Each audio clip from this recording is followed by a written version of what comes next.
When you arrive in Cairo, you're going to have to get your visa at the airport, and it's $25.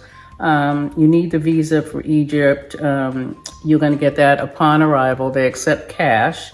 And usually, after you go through the arrival process, before you can even go through the security checkpoint or the checkpoint, you have to get that visa. But it's right across from your check-in area to show your passport. You'll get that visa, and it's usually a bank that's right across from it, like in walking, steps away, that you can see the bank to where you're standing for the entry. Another thing, tip, just so you'll be aware, especially in Cairo, pretty much in Egypt though, most of the men smoke cigarettes, like chain smokers, like all the time. Smoke.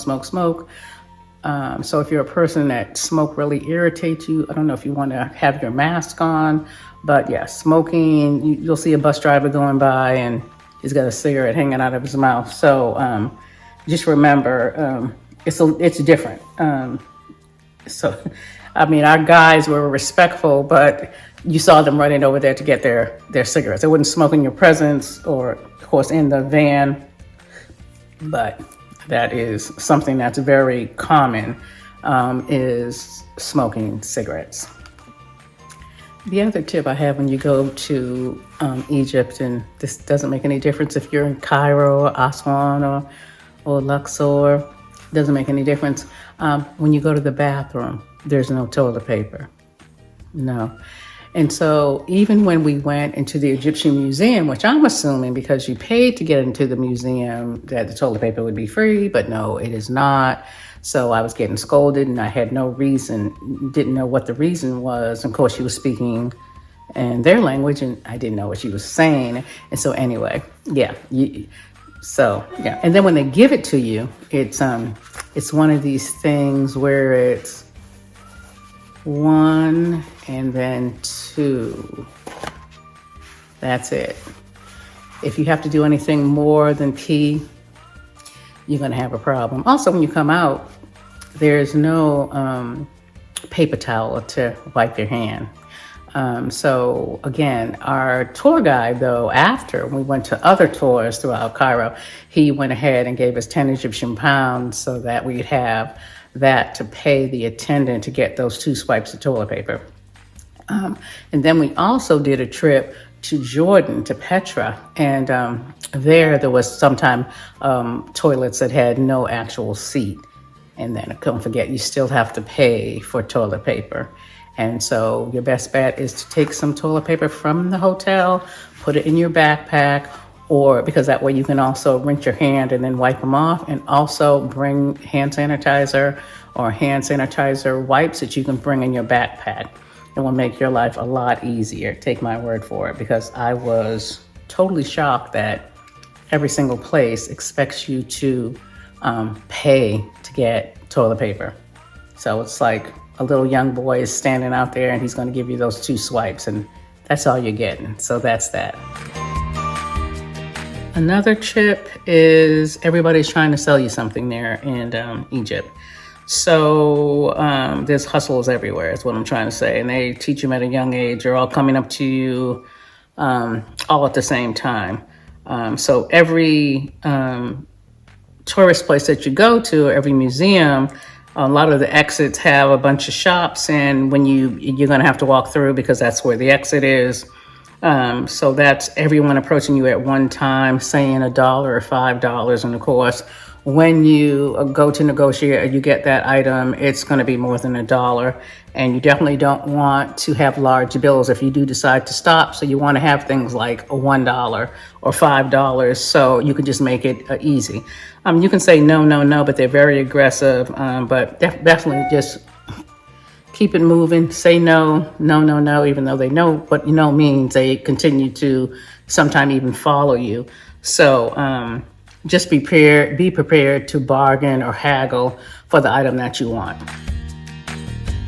The next thing I want to tell you that you definitely want to pack, which usually when I go somewhere, I always carry, like whether it's Tylenol, Advil, different things like that. So you want to pack, like I said, the small things like sunscreen, but you also want to pack for yourself medical, as far as like I always take like Pepto-Bismol, Band-Aids, Tylenol. One thing I forgot to pack this time was anti-diarrhea, things like Imodium AD. So I thought I was being careful about food, about fruit, you know, not drinking the water. And I think the problem is, I think when I brush my teeth, I should use the bottled water. Long story short, I ended up getting sick. So yeah, I had diarrhea for like 4 days. Okay, it was horrible.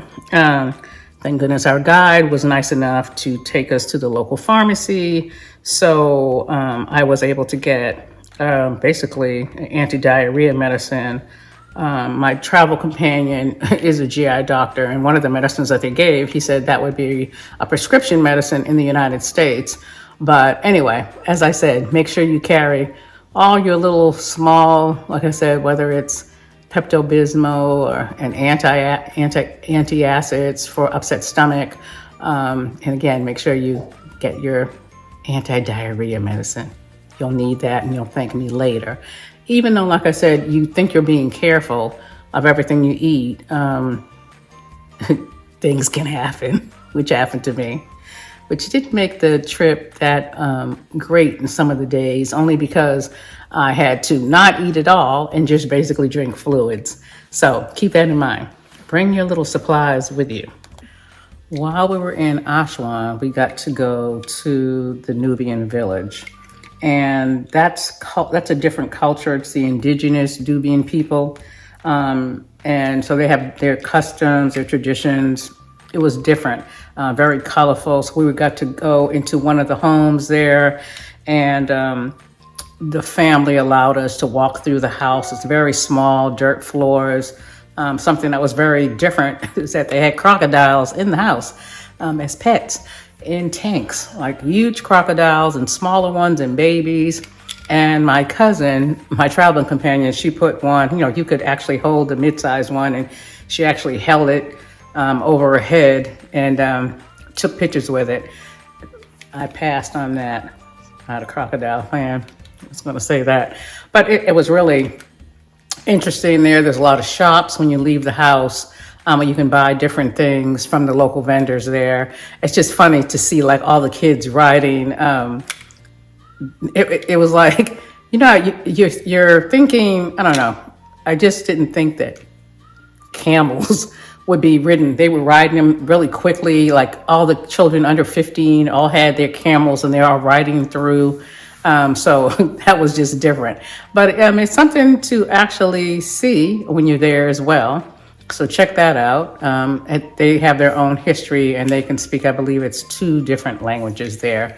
So take a chance to try that on your things to see while you're in Aswan.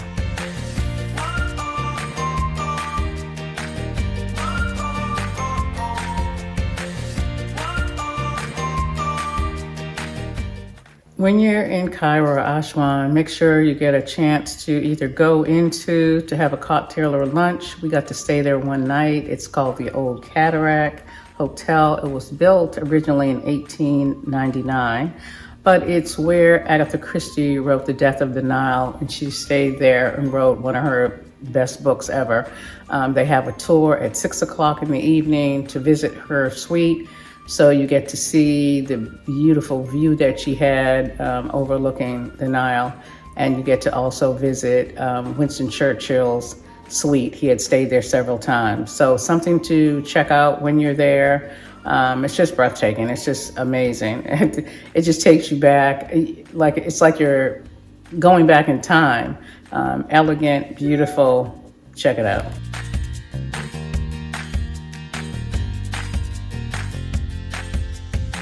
So one of the other fun things that we did is we did a 4-day cruise on the Historia Boutique. The Historia Boutique cruise line, and it's 4 days. And we got to go from Luxor to Karnak and the Luxor temples on the first night with dinner and entertainment. On the second, we got to visit the West Bank. We went to the Valley of the Kings and Queens, Hotspot Temple. We got to have lunch and then like sunset snacks and cocktails. We overnighted in Esna. And then we sailed to Edfu, and we went to the Edfu Temple, sailed to Kom Ombo. We had lunch, visited the Kom Ombo temples. We had a night-themed dinner. And then on the fourth day, we visited the unfinished Obelisk, Obelisk, I'm probably not pronouncing that right, and the Philae Temple. And then we sailed on the Nile to Kitchener's Island. We had evening of entertainment and overnighted in Aswan. And then the next day we got ready to leave the boat from the luxury cabins. But the staff there for the Historia was amazing. The food was amazing. Everybody was great. I can't say anything, just quality service. The food was just, my godson was with us. It was, 5-star. It was almost like Michelin, he claims, type food. But anyway, it was a great experience. 4 nights. It was great. Our tour guides met us outside to go ahead and coordinate. You can also coordinate with the tour guides there with them. But yeah, you were, again, gone from morning till evening. We were also lucky enough to do a hot air balloon. That was so much fun. Oh my goodness, that was just amazing. You had to get up at 3 o'clock in the morning, but it was amazing. The hot air balloon is something you definitely don't want to miss or try when you're there, just overlooking. It was just breathtaking, let's put it that way. But yeah, that was another fun thing we got to do when we were there.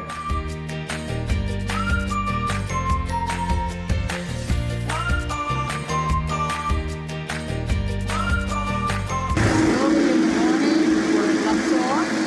It's going to be our first hot air balloon, and we're very excited. Very excited. We had a few dinners. We had to leave at 4:25 this morning, but I believe it's going to be all work.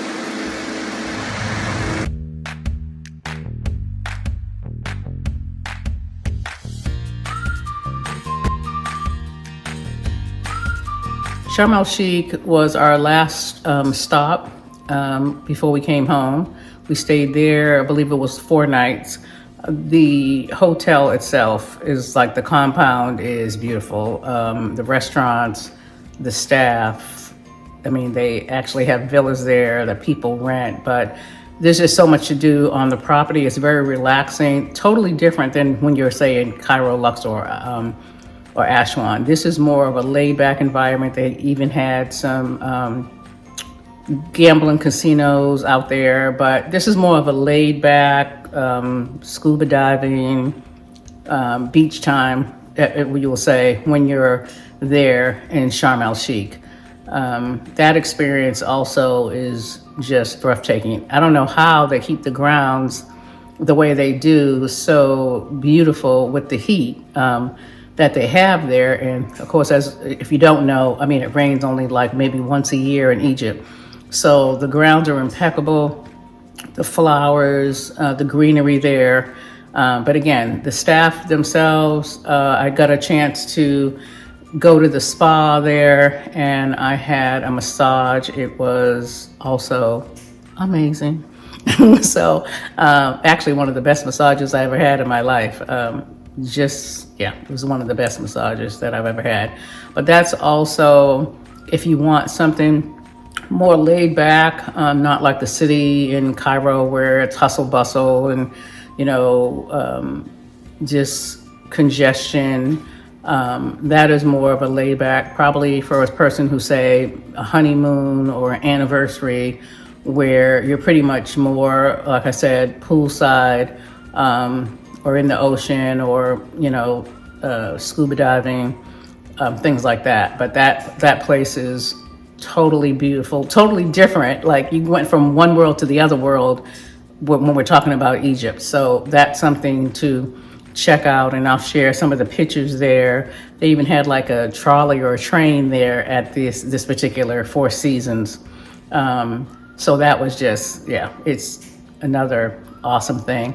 These memories will be with me forever. This is like I said, a trip that was just so much fun. I had great travel companions, which we laughed about and enjoyed. And that's the thing, it's part of life. We want to enjoy and take the time that we should take to be able to see other cultures and visit different lands, than the United States of America, and to see what's out there in the world and to see it for yourself. So again, relaxation, Sharm El Sheikh.